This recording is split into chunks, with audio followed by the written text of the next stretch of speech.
Olá, bom dia. A gente vai começar então a aula do Clube da UTI hoje. O tema de hoje vai ser sobre sedação e analgesia. Essa aula vai ser dividida em duas partes, devido à extensão mesmo e à abrangência do tema. Eu, eu sou a doutora Ana Carolina Pereira de Godoy, sou intensivista pediátrica aqui da Cardioped Brasil, e essa apresentação é parte do programa de residência da Cardiologia Pediátrica da Cardioped Brasil, Centro do Coração da Criança.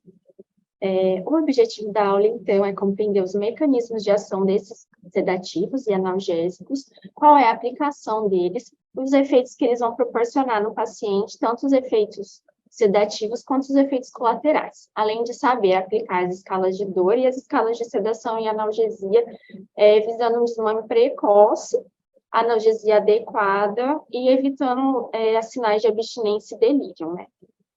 Então, introduzindo o tema, as internações de UTI representam, né, um grande fator de medo, estresse e ansiedade aos pacientes e aos seus familiares. Nesse sentido, a sedação e a analgesia vão minimizar a dor e o desconforto por meio de alguns medicamentos específicos que a gente vai ver ao longo da aula. Como definição, o que é uma analgesia? A analgesia vai ser um bloqueio ou uma erradicação da dor ou outros estímulos nocivos. O que é a dor para o paciente, né? É uma experiência, tanto emocional quanto sensorial, desagradável, que pode estar associada a um dano tecidual real ou potencial. Isso é diferente de analgesia, então, é diferente de sedação, né? O que é a sedação? A sedação ela visa reduzir o estado de agitação e ansiedade desse paciente, e ela vai poder ou não envolver a hipnose. Alguns medicamentos, como a gente vai ver, vão ter hipnose e outros não. Então, qual que é o objetivo da gente fazer uma sedação e uma analgesia adequada? Como a gente já falou, é evitar o sofrimento físico e emocional desse paciente e, consequentemente, da família também, diminuir a ansiedade e a agitação e, o mais importante, tratar a dor, caso esse paciente tenha dor. Quais são as indicações de sedação e analgesia? São várias, né? Aqui eu pus algumas indicações que são as mais comuns. Então, procedimentos eletivos muitas vezes vão precisar de sedação e analgesia, como intubação, procedimentos invasivos como inserção de catéter, dreno, a própria cirurgia, retirada de drenos, curativos muito extensos, né? Paciente na ventilação mecânica. E durante a ventilação mecânica, muitas vezes vai precisar de sedação e analgesia para aspiração de tubo traqueal, para controlar a agitação psicomotora, no caso de pacientes terminais que apresentam muita dor, né, e entre outras indicações. No momento de indicar uma sedação e analgesia, a gente tem que considerar a escolha adequada da medicação. Então, para isso, a gente vai ter que entender a farmacodinâmica do medicamento, então tem que entender qual que é o mecanismo de ação desse medicamento e o efeito que ele vai causar, quais são as possíveis vias de administração, quais efeitos secundários que se vão ter nos pacientes, todos os medicamentos têm efeitos secundários e efeitos colaterais, qual a idade do paciente, né, porque dependendo da idade a gente vai ter um medicamento mais adequado e vai poder um medicamento que a gente não vai poder usar. Qual a patologia de base, se ele está em ventilação mecânica, e alguns medicamentos a gente vai ter que ter ajustes para a função renal e hepática, então é bom considerar sempre ter o controle da função renal e hepática. E outra coisa importante a considerar também é o custo que essas medicações podem gerar para o sistema durante a internação. Pela OMS, então, a recomendação é que esses medicamentos sejam administrados em horários regulares, e a gente vai ver como que deve ser a administração, que é por forma das escalas que a gente vai fazer para manejar o controle de dor e sedação. E a analgesia é muito importante, é o primordial que a OMS cita para o manejo de dor. E aí a gente vai classificar a dor mais para frente em leve, moderada ou importante. E vamos ver quais medicamentos a gente tem que agir em cada classe. Mas aqui deve ser o mais importante para a gente sempre, primeiro, analgesiar do que sedar.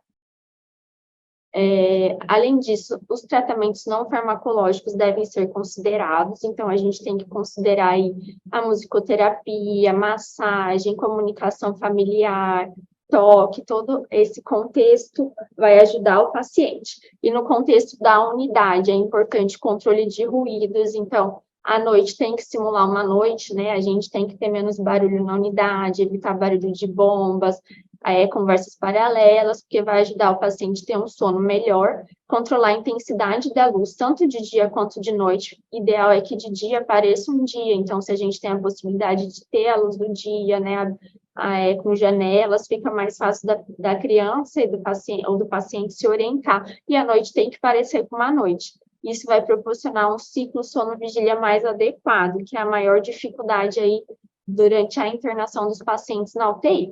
Outros tratamentos são exercícios respiratórios, tem as novas técnicas, né? Que tem várias técnicas a mais de tratamento não farmacológico que a gente pode implantar, porque são técnicas simples e que vão ajudar a gente a reduzir os medicamentos sedativos. Começando inicialmente, a gente vai falar de analgesia. Os analgésicos, então, a gente vai utilizar eles para prevenir e tratar dor, e isso vai diminuir o risco tanto de complicações físicas quanto psicológicas, ligadas à resposta do estresse que é causada pelo ambiente hospitalar. Então, o paciente vai passar por um procedimento cirúrgico, ele vai ter dor, e sem contato que ele está num ambiente diferente, que não é a casa dele, né? Ele não vai reconhecer as pessoas. Então, todo esse vínculo que a gente falou, familiar e ambiente, vai fazer a diferença também na analgesia. E agora, o mais importante para a gente é como a gente vai avaliar a dor. Aqui a gente tem na nossa unidade protocolos de avaliação de dor que a gente vai ver, que são aplicados, né, inicialmente pela pessoa que está no leito, seja técnica de enfermagem ou enfermeira, ela vai avaliar os sinais conforme a gente vai ir orientando e vai passar inicialmente para a nossa enfermeira responsável, que vai comunicar ao médico, e o médico vai classificar essa dor e dar a conduta adequada para intervir na dor. Lembrando que a avaliação de dor é muito difícil numa UTI. A gente tem que ver se é uma dor, se é uma ansiedade, se é alguma outra coisa que está incomodando esse paciente. Por exemplo, fralda, né? Cocô, xixi, fome. Então, são várias coisas que a gente pode confundir com sinais de dor que a gente tem que ir descartando para a gente poder manejar de maneira adequada. Então, nos nossos pacientes, por eles serem RNs lactentes, a expressão de dor é indiferenciada. Então, a gente vai ter escala e sinais que vão ajudar a gente a classificar essa dor. Cada etapa, né, se ele for RN, se ele for grandinho, se for pequeno, vai ter um tipo de escala. Nos RNs, né, até os 3 anos, a gente vai ver mais a resposta motora, fisiológica e expressão facial. São escalas específicas para população neonatal. Nas crianças maiores, a gente já consegue autoinformação com fotografia, desenhos de face, e nos que têm mais compreensão mesmo, eles conseguem até verbalizar a dor, quantificar com uma escala numérica e gráfica de 0 a 10, e a gente vai conseguir manejar de forma mais fácil. Então, como que a equipe da enfermagem à beira-leito, mais a equipe médica, né, mais as outras equipes multidisciplinares que estão avaliando a paciente, podem avaliar um sinal de dor. Então, eles têm que mencionar os sinais vitais, frequência cardíaca é importante, se ele tiver com dor, ele pode ter uma taquicardia associada, pode estar taquipneico, então avaliar a frequência respiratória, frequência cardíaca, hipertensão também pode ser sinal de dor. Se o paciente estiver entubado, a gente tem que avaliar as pupilas para avaliar também a questão da sedação associada. E, como eu disse, nas crianças menores, a gente tem que ter uma observação comportamental. Além dos sinais vitais, a gente vai avaliar o comportamento. E isso a gente vai ver por meio dessas escalas que vão ser realizadas de acordo com a idade.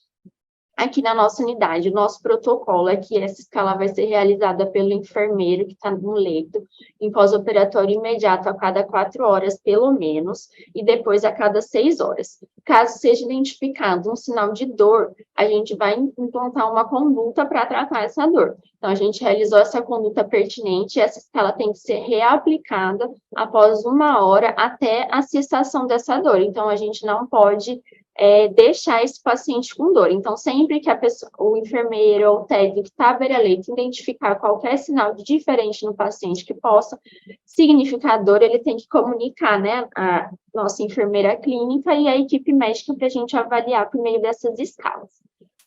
O nosso protocolo, basicamente, a gente tem que diferenciar se o paciente está entubado ou extubado.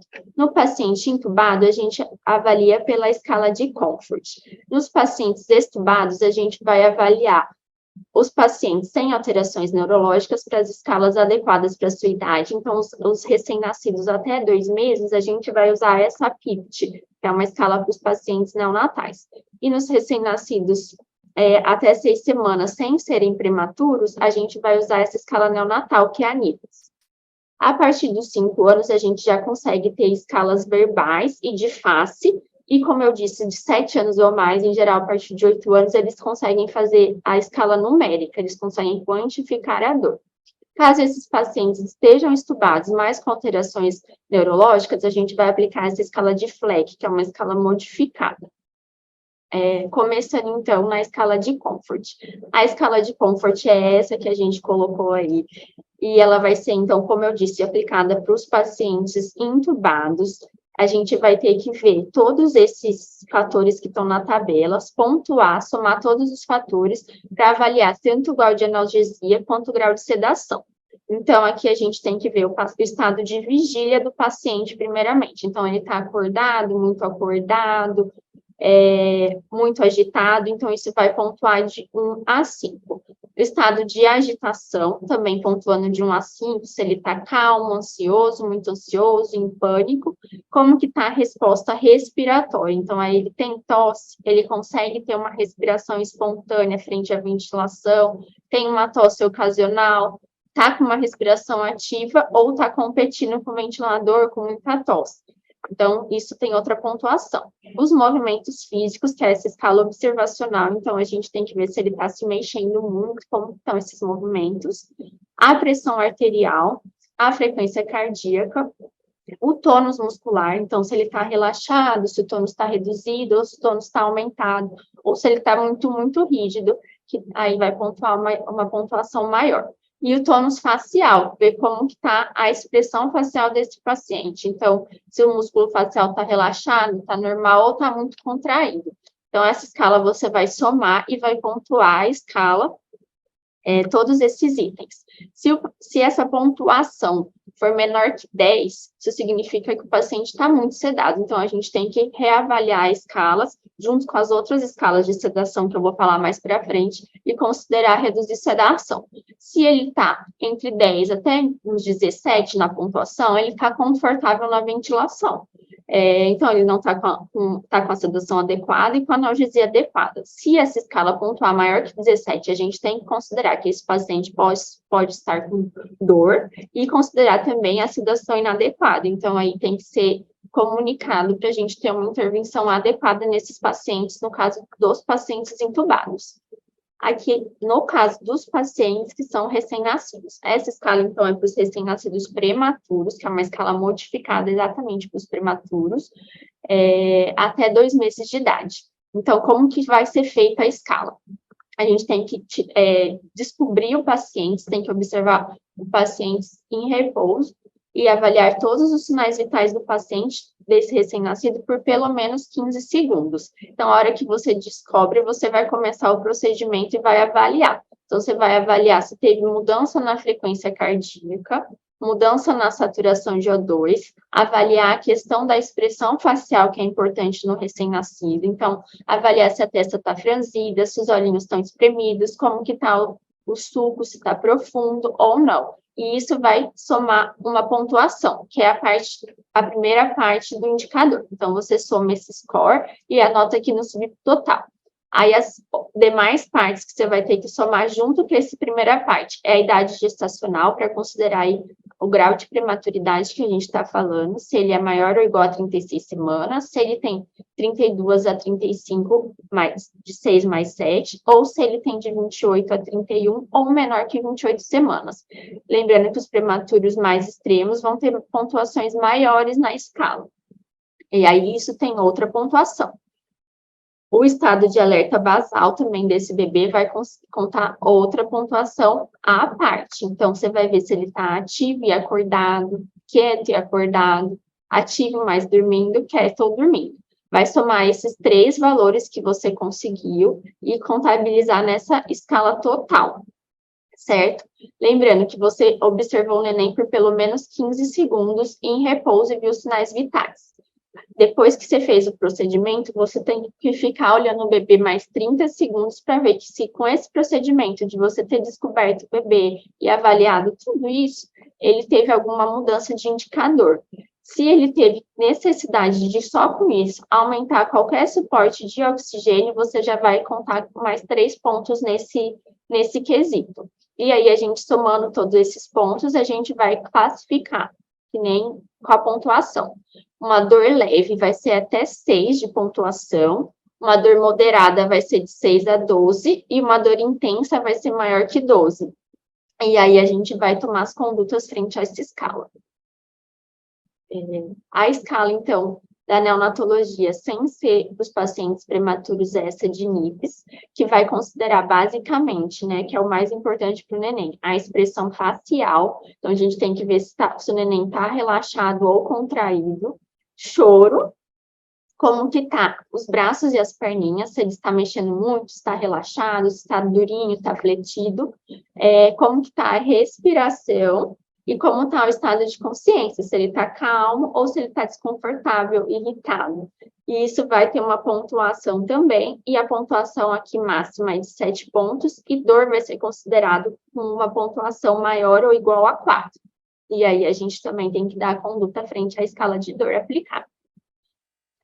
A escala de Fleck, então, que é aquela escala modificada para os pacientes que estão estubados, mas que tem alguma alteração de nível de consciência. Então, o Fleck, a gente vai ver a face, então é a expressão facial do paciente, se ele tem uma expressão particular, ou um sorriso, se ele está fazendo careta ou se ele está com as mandíbulas cerradas, queixo trêmulo, com face com uma expressão mais assustada. Considerar as perninhas, então, se elas estão relaxadas ou se elas estão muito inquietas, estão mexendo muito, se ele está chutando, está tentando soltar as pernas. Como que está a atividade? Ele está bem, está em silêncio, ou está o corpo todo arqueado, se contorcendo. Se essa criança tem choro, e como que é esse choro, se ele está gritando, reclamando, e se você consegue consolar ele. Então, se você consegue conversar e ver como que ele está, se ele está contente, relaxado, se quando você tem, né, abraça, conversa, distrai, ele se tranquiliza, ou se ele está difícil de consolar ou confortar. Isso também a gente tem que observar nesses pacientes daqui por mais tempo, né? Porque eles estão com alterações neurológicas. Então, você tem que também descobrir o paciente para a gente observar todos esses sinais dele e observar pelo menos 2 minutos o bebezinho ou criança maior com perna e corpinho descoberto. Observando, você vai fazer a pontuação e a gente vai avaliar o score. Scores de 1 a 3 são uma dor leve, de 4 a 6 uma dor moderada, de 7 a 10 vai ser uma dor forte, então que a gente tem que intervir aí já desde a dor moderada. No caso das crianças maiores, a gente vai ter essas escalas de face ou a escala de quantificação numérica mesmo. Então, na escala de face, que é essa daqui, a gente vai pôr as carinhas, né? E ele vai conseguir pontuar pela face se a dor é leve, moderada, forte, muito forte. E uma criança maior, em geral maiores de 8 anos, a gente consegue quantificar a dor. Então, vamos quantificar de 0 a 10. Lembrando que até 2, aqui até 3 é leve, a partir de 3 a 7 a gente já tem uma dor mais moderada, e maior que 7 a gente pode considerar uma dor intensa.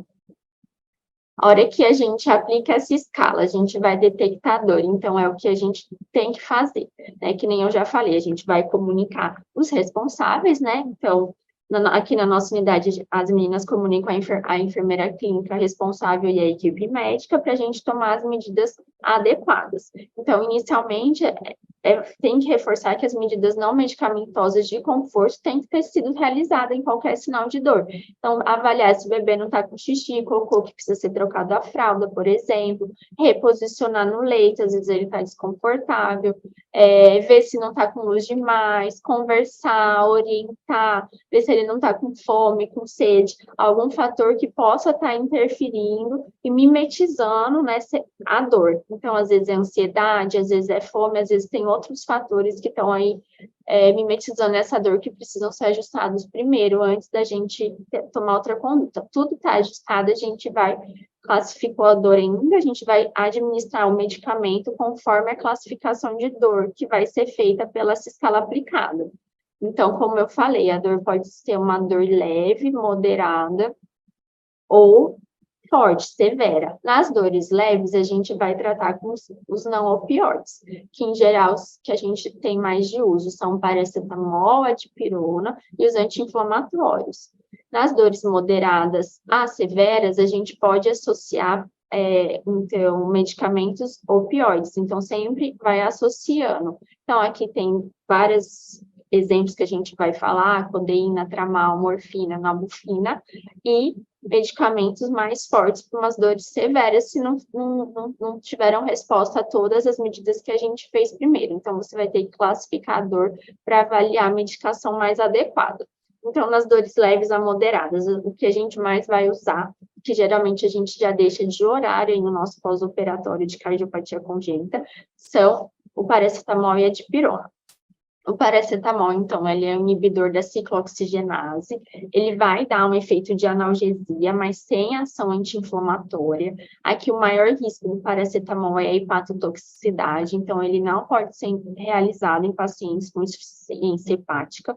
A posologia dele varia com a idade, lembrando que não pode ultrapassar a dose máxima de 90 miligramas quilo dia, por conta desse risco de hepatotoxicidade, pode ser feito até de 6 em 6 horas. A dipirona, então, ela é uma derivada da fenilpirazolona, então ela tem uma ação analgésica, um pouco mais até potente que o paracetamol. A posologia é de 10 a 15 miligramas por quilo de 6 em 6 horas, muitas vezes podendo ser feita até de 4 em 4 horas. O risco que existe é de agranulocitose e anemia plástica, mas são riscos bem relativamente baixos, né? Então, no caso de dores leves a moderadas, esses dois medicamentos a gente pode estar aplicando ou intercalando. Outro medicamento que pode ser feito são os anti-inflamatórios não hormonais, que aqui, como os exemplos, a gente tem o ibuprofeno, cetoprofeno, cetorolaco, e aqui, nesse caso, além de efeito analgésico, ele também vai ter um efeito anti-inflamatório. Eles não causam depressão respiratória ou sedação, e as doses vão variar aí pela idade, porque que a gente quer fazer. Aqui eu só deixei a tabelinha, né, de dose para a gente ter, mas, basicamente, o cetoprofeno é uma gota por quilo, podendo ser feita a cada 6 ou 8 horas. O ibuprofeno é de 5 a 10 miligramas. Então, tem 2 apresentações de ibuprofeno para prescrever de maneira adequada, e o cetorolaco vai ter meio miligrama quilo dose. A partir do momento que a gente considerar uma dor mais importante, a gente vai poder associar, então, os analgésicos opiáceos, que serão, como eu falei, a morfina, o tramal, a nalbuphina. O que são esses analgésicos? Eles vão agir nos receptores opioides, que é o kappa, delta e sigma, e eles vão resultar, então, numa analgesia, mas aqui com sedação. Mas esses medicamentos não causam amnésia, diferente dos benzodiazepínicos que a gente vai ver mais para frente. Em geral, eles podem ser associados aos benzodiazepínicos, aqui, principalmente se a gente está falando de um paciente em ventilação mecânica. Lembrando que todos os opioides vão ter risco de tolerância, então, quanto maior tempo de uso e maior dose, maior tolerância. Então, vai precisar de uma dose maior para fazer o mesmo efeito. E todos têm risco de abstinência, então a gente nunca vai ter que não pode fazer retiradas abruptas e tem que sempre considerar a dose cumulativa e o tempo de uso. A potência deles varia, né? Então, geralmente, está uma dor mais moderada, a gente pode considerar uma nalbuphina, que tem uma potência um pouquinho menor, uma morfina, e depois um fentanil e um sulfentanil, que geralmente a gente usa mais na parte anestésica, que vai ter mais potência sedativa. Então, para começar primeiro, a gente vai falar da morfina, que é, como eu disse, indicado para dores moderadas a severas. O início de ação da morfina é mais lento que o fentanil, mas não é tão lento. Então, ela demora cerca de 10 a 20 minutos para ter essa ação, mas seu efeito é prolongado, cerca de 2 a 4 horas. Por isso que o intervalo da morfina pode ser feito a cada 4 horas, que é o momento que realmente o efeito, o pico de ação dela termina.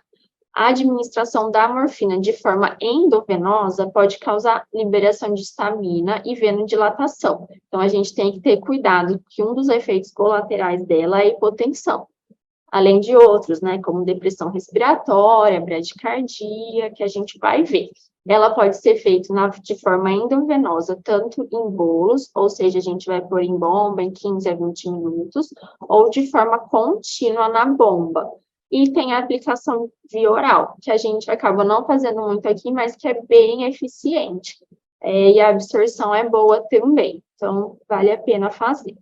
Os efeitos adversos dela, que a gente tem que se atentar, é a depressão respiratória, a bradicardia e hipotensão, como eu já havia falado, e uma coisa que a gente vê bastante é que pode dar retenção urinária e vai diminuir a motilidade do trato gastrointestinal. Então, muitos pacientes podem ter efeitos comuns, como náuseas e vômitos. Então, aí a atenção maior é aplicar, né, tentar diluir bem o medicamento para evitar esse efeito e aplicar num tempo aí, não em flush, né, pelo menos aplicar em uma bomba de 15 a 20 minutos para a gente tentar diminuir esse efeito colateral da morfina.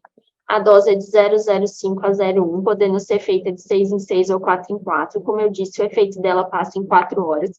Então, as orientações mais atuais é fazer de 4 em 4 horas, para evitar que faça esse efeito analgésico e a criança volte a sentir dor. Lembrando que você pode fazer a dose de 0,1 e, se precisar, fazer escapes, né, com essa dose menor de 0,05.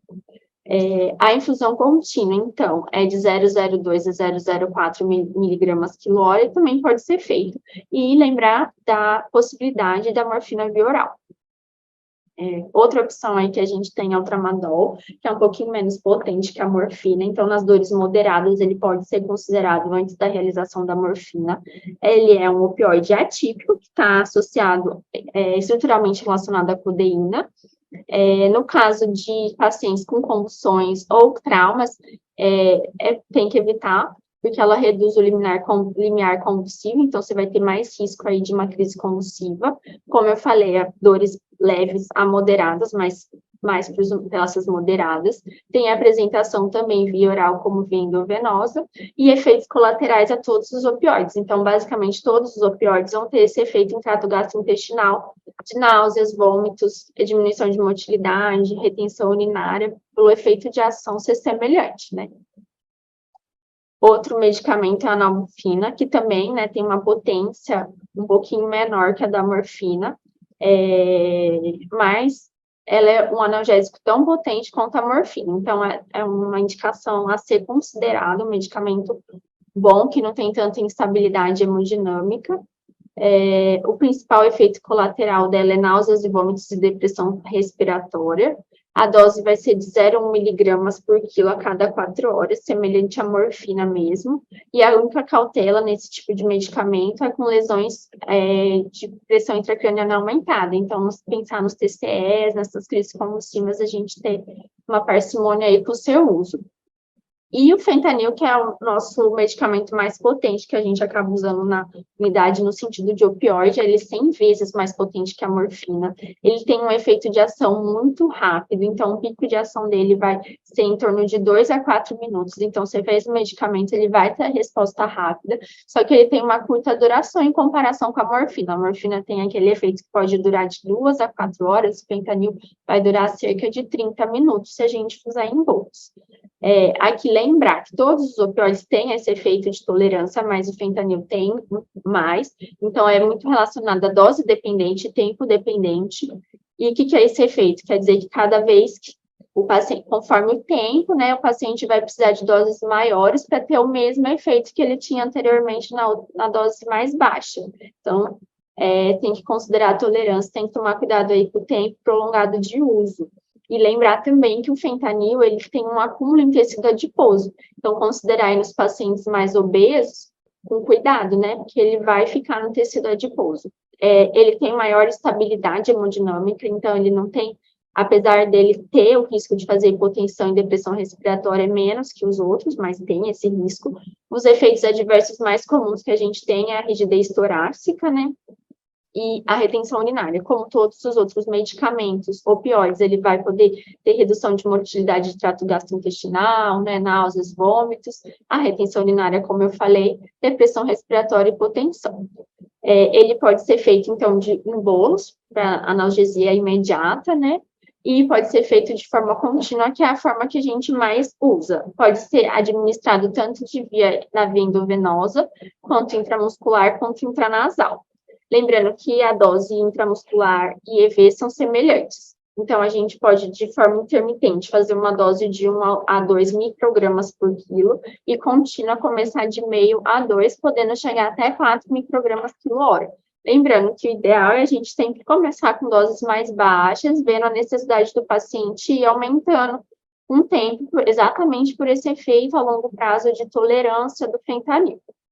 Aqui é só uma tabela comparativa de todos os medicamentos que a gente tem, os inícios de ação e as indicações.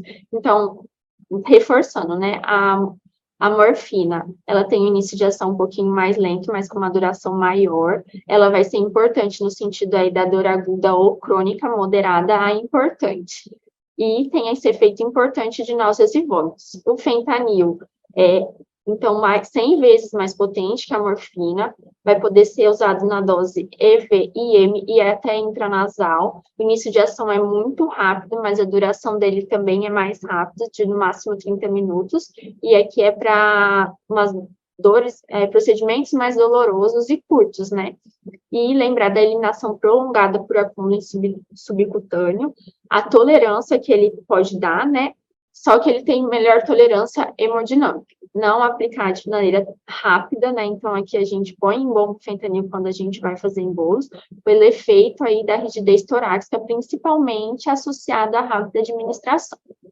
O tramal, a gente pode usar aí para dores mais moderadas também, tem a opção de endovenoso e via oral, tem uma boa tolerância hemodinâmica, não tem tanto efeito no sentido de depressão respiratória e tem início de ação relativamente rápido, em torno de 10 minutos. E a metadona, que a gente vai falar agora para frente, pode ser usado tanto para dor, mas a gente acaba utilizando mais no sentido do tratamento da síndrome de abstinência. Então, como eu falei, a metadona.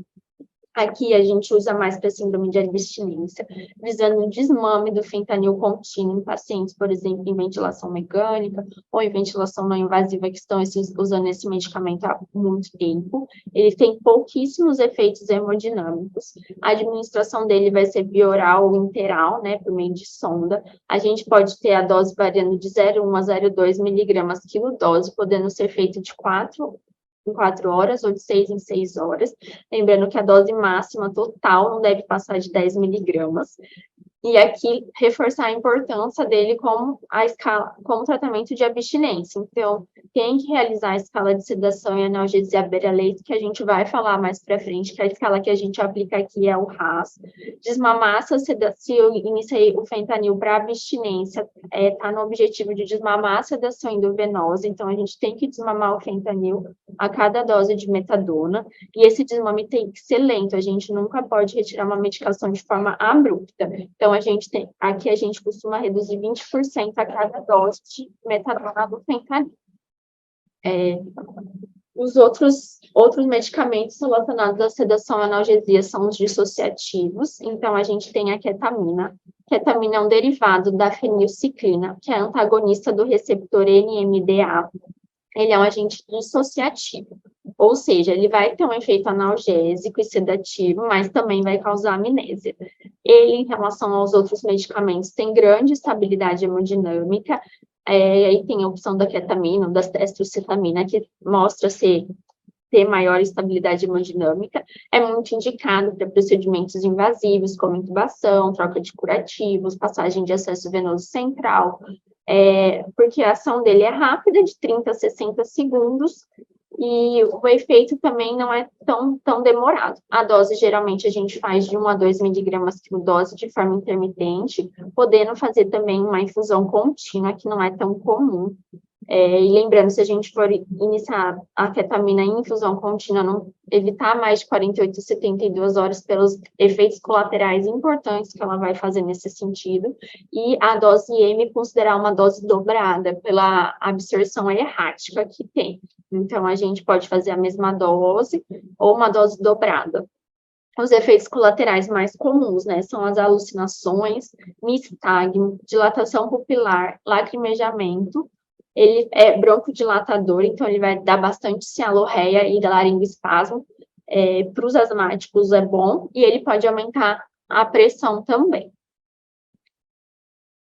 Agora, outro tipo de fármacos que a gente tem são os fármacos sedativos. Então, o que eles fazem? Eles inibem os efeitos neuroendócrinos provocados pelo estresse, que podem aumentar o consumo de oxigênio e dificultar a sincronização com a ventilação, e vão prevenir a ansiedade.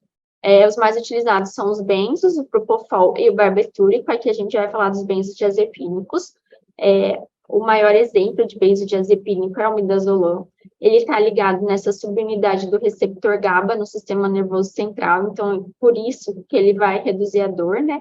Então, ele dá uma sedação, reduzir a dor não, dá amnésia, perdão, ele vai dar sedação, amnésia, ansiólise, mas não tem efeito analgésico. Então, ele sempre deve ser usado associado com outro medicamento. Em geral, a gente vai associar com opioide, exatamente pelo efeito analgésico do opioide. Lembrando que, pelo OMS, o nosso principal objetivo aqui para o paciente é tratar a dor.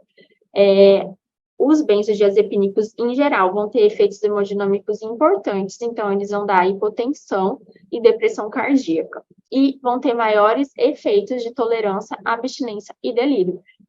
Lembrando que isso é dose e tempo dependente, mas a gente tem que tomar muito cuidado no uso dos benzodiazepínicos, que a infusão prolongada vai causar tolerância, a gente vai precisar de aumento progressivo de dose, isso vai gerar, então, dependência, abstinência e delírio. A administração deles pode ser via oral, via nasal, via IM e via endovenosa, também em bolos ou contínua, são de ação rápida, assim como o fentanil, uma meia-vida um pouco mais demorada, e as doses vão variar, né? Em contínua de 0,1 a 0,4, e em bolos a gente pode fazer de 0,05 até 0,2. Lembrando dos efeitos colaterais importantes aí de depressão respiratória e cardiovascular, e considerar a reação paradoxal midazolam, que é bem comum, tem relatos de 1 a 15%, mas é muito mais que isso, que é depois da administração do medicamento, a criança ter agitação, desorientação, choro inconsolável, e não se dá, né? Fazer o efeito contrário que a gente fala. E também lembrar da síndrome da infusão contínua do midazolam, que é exatamente o que eu falei, que cada vez que a gente vai precisar de mais dose, vai ficar mais tolerante. E lembrar que os benzos vão agir retardando o despertar, né? Então, e não dando um sono REM efetivo. Então, isso vai acabar resultando em prolongamento de tempo de suporte ventilatório e, consequentemente, uma taxa de internação, de tempo de internação, né? Outro tipo de benzodiazepínico, então, é o diazepam. Ele tem um efeito mais longo, ele muitas vezes acaba sendo substituído pelo midazolam em algumas situações, ele tem efeito um pouquinho mais potente, mas é de curta duração. Pode ser aplicado de maneira EV ou retal, aqui lembrar nas crises convulsivas, que é muito indicado, né? E na dose de 0,1 a 0,25 na EV, e via retal uma dose maior de 0,5 miligrama por quilo. O início de ação dele é em torno de 5 minutos e ele chega a durar a 120 minutos. Outro benzodiazepínico aqui a gente considerar é o lorazepam, que tem uma meia-vida intermediária, um pico de ação cerca de 30 minutos a 1 hora, e ele é usado que nem a metadona para via oral ou interal. Então, aqui também vai ser indicado para o tratamento de abstinência naqueles pacientes que estão em uso de benzodiazepínicos, por exemplo, do midazolam, na dose de 0,02 a 0,1 miligrama quilodose, podendo fazer também de 6 em 6 horas, e aqui sempre as mesmas orientações. A partir do momento que o paciente está utilizando fentanil, midazolam, Precedex, né, qualquer um desses medicamentos que a gente vai desmamar, a gente tem que realizar a escala de sedação e analgesia para evitar a hipersedação. E a partir do momento que a gente iniciar esses medicamentos, a gente vai ter que começar o desmame da sedação endovenosa a cada dose de lorazepam. e sempre tem que ser um desmame lento para evitar a piora dessa síndrome de abstinência e delírio. Então, 20% da dose é cada dose aplicada, ou seja, a cada 6 horas. E depois de falar de todos esses medicamentos, a gente vê que a gente tem muitos problemas aí com esses sedativos, muitos efeitos colaterais, principalmente associados aos benzodiazepínicos. Então, foi procurado novas opções terapêuticas, e dentre essas novas opções terapêuticas, a gente vem aí com o Precedex, né, porque esses medicamentos que a gente fazia de forma muito liberal, os benzoopioides, acabavam levando a uma sedação excessiva, que resultou em abstinência e delírio, aumento de tempo de permanência de ventilação mecânica e tempo de permanência em UTI e, consequentemente, gastos aí para o sistema. Então, a gente surgiu, né, não é tão recente, mas já tem um tempo, mas são mais novos, os alfa-agonistas, que inicialmente eram utilizados como descongestionantes nasais e antihipertensivos. Então, a gente lembrar aqui que eles vão ter esse efeito de hipotensão, e eles vão ter as suas propriedades sedativas por ação no lóbulo cerúleus, que é a principal região do sistema nervoso central que está relacionada a esse efeito sedativo. Lembrando que os alfa-2 agonistas podem agir em vários órgãos do nosso corpo. A ação que a gente quer como sedação é no cérebro, no lóbulo cerúleo, mas eles agem no coração, no pulmão, nos rins e na regulação hormonal. No cérebro, como eu falei, ele vai, então, estimular esse lóbulo cerúleus que vai ter essas propriedades sedativas e vão e fazer também estimular a atividade inibitória da GABA. Isso vai proporcionar uma sedação consciente, com uma analgesia adequada e um sono REM mais natural para esses pacientes. Então, esse é o efeito desses alfa-agonistas no cérebro. E agora eu vou falar no coração, para vocês entenderem os efeitos colaterais de todos os alfa-agonistas. Então, eles podem reduzir a frequência cardíaca por uma ação vagomimética. Então, eles dão bradicardia, dão hipotensão por bloqueio simpático, no sentido de bloquear a dor mesmo, pode dar vasodilatação e vasoconstrição. Então, os efeitos mais comuns, tanto do Precedex quanto da clonidina, que são os alfa-agonistas, é bradicardia e hipotensão.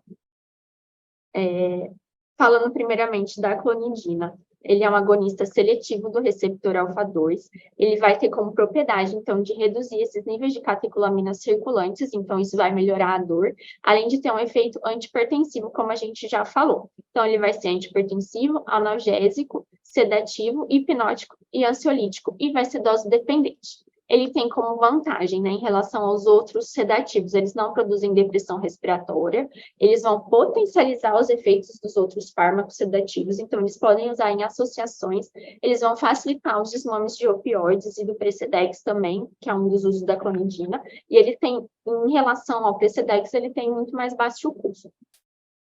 Pode ser, então, dado tanto de forma de via oral como endovenoso, mais comum é a gente ter a apresentação via oral, que é de 2 a 5 microgramas quilodose, podendo ser feito de 6 em 6 ou de 8 em 8 horas.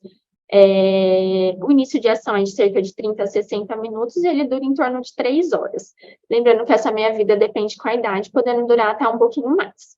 Então, aqui é muito importante no sentido de desmamar tanto o opioide como o próprio Precedex. Como efeito colateral, como todos os alfa-agonistas, os principais efeitos colaterais são a hipotensão e a bradicardia. Além desses efeitos, a gente pode ter boca seca, rash cutâneo, constipação pelo efeito alfa-agonista e o fenômeno de Renault. Além disso, a gente tem que evitar retiradas abruptas, porque pode dar uma hipertensão de rebote.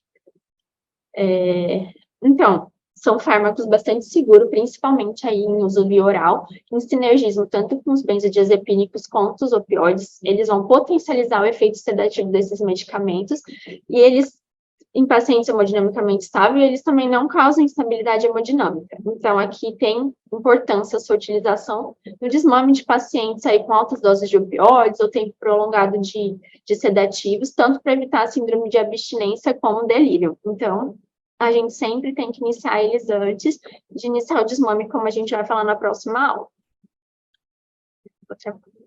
O Precedex, então, é um agonista seletivo do receptor alfa-2, tem uma afinidade 8 vezes maior que esse receptor, então, isso que mostra a sua ação um pouquinho mais rápida e mais efetiva que a clonidina, tem um tempo de ação mais curto, uma meia-vida rápida também. Aqui ele precisa de ajuste para disfunção hepática, mas não precisa de ajuste para disfunção renal. Então, como eu falei, por ele ter uma ação mais seletiva aí que a clonidina, ele vai reduzir em até 90% as catecolaminas circulantes, tendo uma potência analgésica importante, reduz a resposta simpática, então é o analgésico mais potente, por isso que é utilizado para reduzir o estresse cirúrgico. Tem uma diluição padrão, em geral, de 2 ml para 48, que é o que a gente usa aqui. Lembrar do descarte, tem que ser feito até 24 horas do preparo, e que eles não têm efeitos hemodinâmicos, então eles não causam depressão respiratórias, vão ser muito efetivos para fazer esse efeito analgésico e gerar uma sedação consciente com analgesia. Pode ser administrado tanto de via endovenosa quanto via intranasal. Vai ser indicado, como eu já falei, para desmame de opioide, benzodiazepínico, em ventilação mecânica prolongada, para prevenir delírio e abstinência. Pode ser indicado na VNI, para conforto e cooperação, no catéter de alto fluxo, em qualquer pós-operatório, tanto cirurgia cardíaca, neurocirurgia, cirurgia de coluna, cirurgia de vias aéreas. Então, tem indicações diversas, mas pensar aí nesse sentido de desmame. Tem, então, a dose intermitente é de 1 micrograma quilo dose, e a dose contínua é 0,3 a 0,7, podendo chegar até 1,5. Lembrando que a meia-vida aí é de 2 horas. Como efeito adverso mais importante, então, a hipotensão e a bradicardia, além dos efeitos aí em trato gastrointestinal, mas o que mais é comum é essa hipotensão e bradicardia que a gente tem que atentar na hora de pôr o medicamento. Bom, a aula, vou terminar por aqui, a próxima aula a gente vai continuar, então, para falar de síndrome de abstinência e delírio e aplicar as escalas de sedação e analgesia. Muito obrigada.